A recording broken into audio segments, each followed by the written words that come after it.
এছাড়াও মেডিটেশন আমাদের অ্যামিগডালাকে রিডিউস করতে সাহায্য করে। অ্যামিগডালা ডাইরেক্টলি লিঙ্ক রয়েছে স্ট্রেস আর ফিয়ারের উপর, মানে স্ট্রেস আর ভয়ের উপর। যেমন ধরুন অ্যামিগডালা সবসময় ভয় পায় আনসার্টিনিটিকে। যদি আপনি মেডিটেশন করেন, আপনার এই ওভার থিঙ্কিং পুরোপুরি স্টপ হয়ে যাবে আর আপনাকে লিড করবে গ্রোথের দিকে, আপনাকে লিড করবে প্রগ্রেসের দিকে। কারণ এই ওভার থিঙ্কিংটাই আমাদের অনেক সময় বা ম্যাক্সিমাম সময়, আপনি যদি প্রতিদিন মেডিটেশন করেন তাহলে আপনার ব্রেনে নতুন নিউরাল কানেকশন তৈরি হয়। ধরুন আপনি কোনো কিছু ম্যানিফেস্ট করছেন বা কোনো কিছুর উপর আপনি ফোকাস করছেন, তার উপর আপনার ব্রেন একটি নিউরাল পাথওয়ে ক্রিয়েট করবে। কিন্তু ইমোশনস তো শুধুমাত্র পজিটিভ হয় না, নেগেটিভও হয়। আমাদের হিংসা হয়, আমাদের রাগ হয়, অ্যাঙ্গার, যেটা খুবই একটা ডেঞ্জারাস ইমোশন। আপনি দেখুন আজকে যারা এই 5-10 মিনিটের ট্রিমেন্ডাস রাগকে কন্ট্রোল করতে পারেনি, আজকে তারাই কিন্তু জেলে রয়েছে। তো না আমি না আপনাদের মধ্যে কেউ সেই জায়গায় পৌঁছাতে চান। তার জন্য আমাদের কি প্রয়োজন? Emotional regulation. Hello positive souls, তো কেমন আছেন আপনারা? আশা করছি আপনারা সবাই ভালো আছেন, সুস্থ আছেন, মজায় আছেন আর আনন্দে আছেন। আজ আমরা আলোচনা করব মেডিটেশনের পিছনে যে সায়েন্টিফিক রিজনস আছে সেইগুলো নিয়ে। দেখুন আজকের এই জীবনে না, যেখানে দৌড়ঝাঁপ, সকাল থেকে উঠেই আমাদের স্ট্রেস, আমাদের অ্যাংজাইটি, আমাদের ডিস্ট্রাকশন, এই সব কিছু মিলিয়ে আমাদের জীবন না একেবারে মেস হয়ে রয়েছে। কখনো কখনো খুব বেশি মেস হয়ে যায়। আর সেই সব কিছুকে সুন্দরভাবে কন্ট্রোল কিভাবে করা যেতে পারে? একমাত্র মেডিটেশনের মাধ্যমে। মেডিটেশন আমাদের কি কি দিতে পারে, কতটা বেনিফিট দিতে পারে, সেই বিষয়ে আমরা জানবো সায়েন্টিফিক রিজনের সঙ্গে। তাহলে চলুন শুরু করা যাক আজকের ভিডিও। আর ভিডিও শেষ অবধি থাকবেন সম্পূর্ণ তথ্য নেওয়ার জন্য। আমাদের প্রথম পয়েন্ট সেটা হলো গ্রে ম্যাটার। মেডিটেশন যদি আমরা প্রতিদিন করি তাহলে আমাদের মাইন্ডে গ্রে ম্যাটারের ঘনত্ব অনেক বেশি বেড়ে যায়। গ্রে ম্যাটারটি থাকে আমাদের হিপোক্যাম্পাসে, যেটা ডাইরেক্টলি লিঙ্ক রয়েছে আমাদের লার্নিং এর সঙ্গে আর আমাদের মেমোরির সঙ্গে। মানে আপনি যে জিনিসটা পড়ছেন, যে জিনিসটা শিখছেন, সেই জিনিসটা ডাইরেক্টলি আপনার মেমোরিতে সেভ হয়ে যাচ্ছে। আর যখন আপনার প্রয়োজন, যখন আপনি রিকল করছেন, সেটা আপনি আবার দেখতে পাচ্ছেন, সেটা আপনি আবার পেয়ে যাচ্ছেন আর নিজের লাইফে সেটা ইউজ করতে পাচ্ছেন। তাহলে আপনি ভাবুন মেডিটেশন আপনাকে কতটা সাহায্য করছে। এছাড়াও মেডিটেশন আমাদের অ্যামিগডালাকে রিডিউস করতে সাহায্য করে। অ্যামিগডালা ডাইরেক্টলি লিঙ্ক রয়েছে স্ট্রেস আর ফিয়ারের উপর, মানে স্ট্রেস আর ভয়ের উপর। যেমন ধরুন অ্যামিগডালা সবসময় ভয় পায় আনসার্টিনিটিকে। আমি এটা করব কি করব না, আমি এখানে যাব কি যাব না, আমি এখানে ইনভেস্ট করব কি করব না, আমি টাকা পাবো কি পাবো না, এই সব ধরনের আনসার্টিনিটিকে, যেটা শিওর না, যেখানে দুটো বা তিনটে চয়েস আছে, সেই সব জিনিসকে আমাদের অ্যামিগডালা ভয় পায়। তো আমরা যদি প্রতিদিন মেডিটেশন করি তাহলে এই অ্যামিগডালা অনেকটা রিডিউস হয়ে যায় আর আমাদেরকে সঠিক পথে চলতে সাহায্য করে। হার্ভার্ড ইউনিভার্সিটি একটা রিসার্চে পাওয়া গেছে, যারা 8 সপ্তাহ অবধি প্রতিদিন মেডিটেশন করেন তারা তাদের ব্রেনকে অনেকটাই পরিবর্তন করতে পেরেছেন নিজের গ্রোথের দিকে, নিজের সাকসেসের দিকে। মাত্র 8 সপ্তাহ, মানে কত? 2 মাস। আপনি মোটামুটি 3 মাস হাতে নিয়ে চলুন না, 3 মাস প্র্যাকটিস করি তো দেখুন কি হয়। আর আজকের দিনে একটা সব থেকে বড় প্রবলেম হচ্ছে আমাদের ওভার থিঙ্কিং। আপনি কোনো কিছু ম্যানিফেস্ট করছেন, আপনি কোনো কিছু ভালো করতে যাচ্ছেন, আপনি নিজের গ্রোথের জন্য চিন্তা করছেন, সঙ্গে সঙ্গে ওভার থিঙ্কিং এসে দরজা নক করে যে কি ভাবছিস, তোর পক্ষে কি এটা সম্ভব? কি সম্ভব না, না তুই পারবি না, তোর এই যোগ্যতা নেই। এই সমস্ত ওভার থিঙ্কিং আমাদের আরো ডাউন প্লে করে দেয়, আমাদের টেনে নিচে নামিয়ে নিয়ে আসে।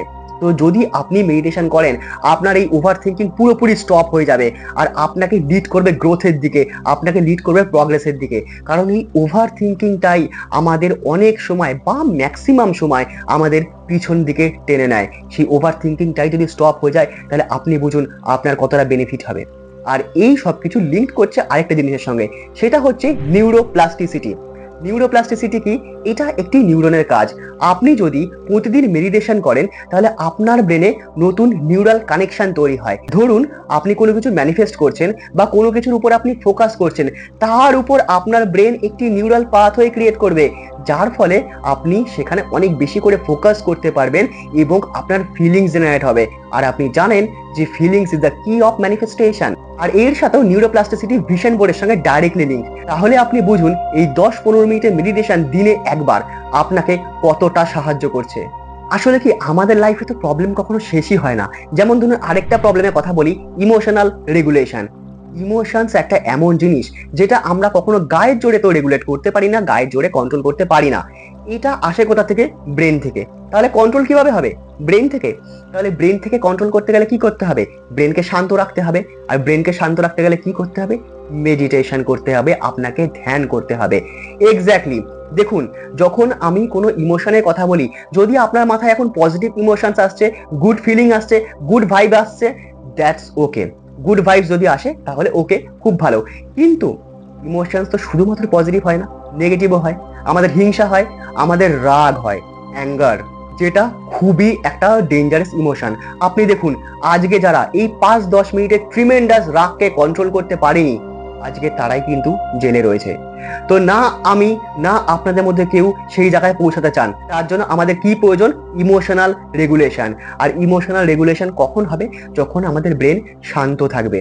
কতটা ভালো হবে যদি আমরা আমাদের ইমোশনসকে কন্ট্রোল করতে পারি, আমাদের ইমোশনসকে আমরা নিজের আয়ত্তে আনতে পারি। তাই সেই কারণে অন্তত আমাদের মেডিটেশনটা করা খুবই প্রয়োজন।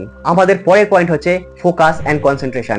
ইউনিভার্সিটি অফ ক্যালিফোর্নিয়ার একটি রিসার্চে পাওয়া গেছে, যারা 10 মিনিট করে প্রতিদিন মেডিটেশন করেন, তাদের ফোকাস, কনসেন্ট্রেশন আর মেমোরি তিনটেই অনেক বুস্ট হয়েছে, অনেক বেশি ডেভেলপ হয়েছে। তাহলে এই মেডিটেশনের আরেকটা এই ইম্পর্টেন্ট অ্যাসপেক্টস, এটাও আমাদের মনে রাখতে হবে। আমাদের ফোকাস, আমাদের কনসেন্ট্রেশন যে কোনো কাজের প্রতি যদি সঠিক থাকে, যদি ঠিক থাকে, আমরা যদি একভাবে আমাদের কাজ করে যেতে পারি, ফোকাস করতে পারি, তাহলে সেই কাজে তো সাকসেস আসবেই, এটাই স্বাভাবিক।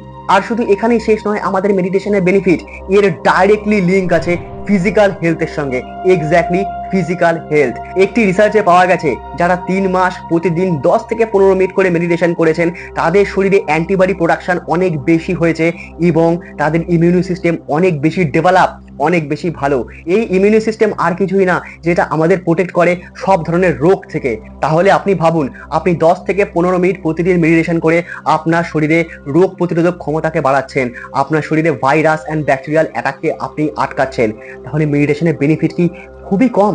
আপনার কি মনে হয় কতটা বেনিফিট এ আপনাকে দিতে পারছে? আর একটা খুব ইম্পর্টেন্ট কথা, সেটা হচ্ছে আমাদের ঘুম। আজকে দেখুন, এই ডেভেলপ ওয়ার্ল্ডে যখন আমরা রাত্রে শুতে যাই, তখন যখন ঘুম আসে না, তখন আমাদের মাল্টিমিডিয়া ফোনটা খুলে আমরা কি করি? প্রথমেই আমরা সোশ্যাল মিডিয়াতে ডাইভ করি, আর সেখানে কিছুক্ষণ ঘাটার পর যখন আবার শোয়ার চেষ্টা করি, তখন তো আমাদের ঘুম চলে যায়। তার কারণ ব্লু রে।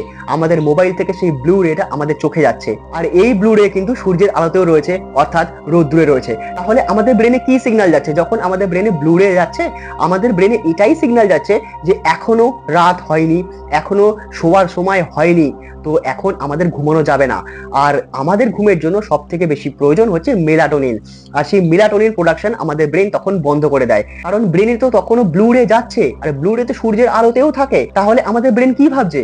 এখনো রাত্রির হয়নি, এখনো সকাল আছে, সেই কারণে মেলাটোনিন প্রোডাকশন বন্ধ করে দেয়। যদি আপনি মেডিটেশন করেন, তাহলে আপনার মেলাটোনিন সঠিক সময় সঠিকভাবে ক্ষরণ হবে। তখন দেখবেন শোয়ার আগে আর আপনার ফোন ঘাঁটতে ইচ্ছা করছে না, সোশ্যাল মিডিয়াতে যেতে ইচ্ছা করছে না, তখন আপনার চোখ জুড়িয়ে ঘুম আসছে। এতটাই ইম্পর্টেন্স মেডিটেশনের। আগের পয়েন্টসগুলো যদি সবকিছু আপনার সাথে ঠিকঠাক ঘটে যায়, তাহলে ভাবুন এখন আপনার প্রোডাকশন কোথায় বুস্ট হবে। তো আমাদের পরের পয়েন্ট হচ্ছে প্রোডাকশন। মেডিটেশন করার ফলে আমরা যেটা পাই সেটা হচ্ছে মাইন্ডফুলনেস। আমাদের প্রবলেম সলভিং স্কিলস অনেক বেশি ডেভেলপ হয়। আমরা যে কোনো একটা কাজে একটা সময় মনোনিবেশ করতে পারি, আমরা আমাদের 100% দিতে পারি, যে কোনো চ্যালেঞ্জকে আমরা ফেস করার জন্য রেডি থাকি। এত কিছু বেনিফিট আমাদের মেডিটেশন দিচ্ছে, আমরা যদি প্রতিদিন 10 থেকে 15 মিনিট করে মেডিটেশন করি। এবার একটা কথা শুনুন, যদি আপনি আজকে এই ভিডিওটা দেখে ইনফ্লুয়েন্স হয়েছেন মেডিটেশন করার জন্য, তাহলে সত্যি খুবই ভালো। আমি আপনার কাছে কৃতজ্ঞ, আমি আপনার কাছে গ্রেটফুল। কিন্তু 2 থেকে 3 দিন বা 1 মাস মেডিটেশন করে যদি আপনি ভাবেন যে আমার মধ্যে সবকিছু পরিবর্তন হয়ে যাবে, তাহলে কিন্তু নয়। মিনিমাম আপনাকে 2 থেকে 3 মাস মেডিটেশন করতে হবে, 10 থেকে 15 মিনিট করে এভরিডে। হয় সকালে ঘুম থেকে উঠে, না হলে রাত্রে ঘুমোতে যাওয়ার জাস্ট আগে। সকালে করলে বেশি ভালো হয়, নো প্রবলেম। সময় না হলে আপনি রাত্রে ঘুমোতে যাওয়ার আগে করুন, কিন্তু করুন। আপনার যদি মনে হয় আপনি কোনো কোর্স নেবেন না, কোনো জায়গায় ইনভেস্ট করতে চান না, কোনো ব্যাপার না, ইউটিউবে যান, একবার সার্চ তো করুন মাইন্ডফুলনেস মেডিটেশন অথবা ভিপাসানা মেডিটেশন, একবার সার্চ করুন। 10 থেকে 2 ঘন্টা অবধি সব ধরনের মেডিটেশন আপনি পেয়ে যাবেন। মানে 10 মিনিট, 15 মিনিট, আধা ঘন্টা, 1 ঘন্টা, 2 ঘন্টা, আপনি অনেক মেডিটেশন পেয়ে যাবেন। আপনি প্র্যাকটিস তো করুন। অবশ্যই আপনি নিজের মধ্যে চেঞ্জ উপলব্ধি করবেন, আপনি বুঝতে পারবেন আপনার গ্রোথ বাড়ছে, আপনি বুঝতে পারবেন আপনার প্রোডাকশন বাড়ছে, আপনি বুঝতে পারবেন আপনি এগিয়ে চলেছেন আপনার গ্রোথের দিকে, আপনার ম্যানিফেস্টেশনের দিকে। তো আজকের এই ভিডিওটি শেষ অবধি দেখে যদি আপনার মনে হয় যে আপনি মেডিটেশন করবেন, তাহলে প্লিজ কাল নয়, আজ থেকেই শুরু করুন। কারণ আমি সবসময় বলি যে নলেজ নেওয়া তো খুবই ইম্পর্টেন্ট, কিন্তু তার থেকেও বেশি ইম্পর্টেন্ট সেই নলেজকে নিজের লাইফে ইমপ্লিমেন্ট করা। তো ভিডিওটি শেষ অবধি দেখার জন্য আপনাদের অশেষ অশেষ ধন্যবাদ। দেখা হচ্ছে আবার পরের ভিডিওতে। আর তত অবধি think positive, do positive, you will receive positive.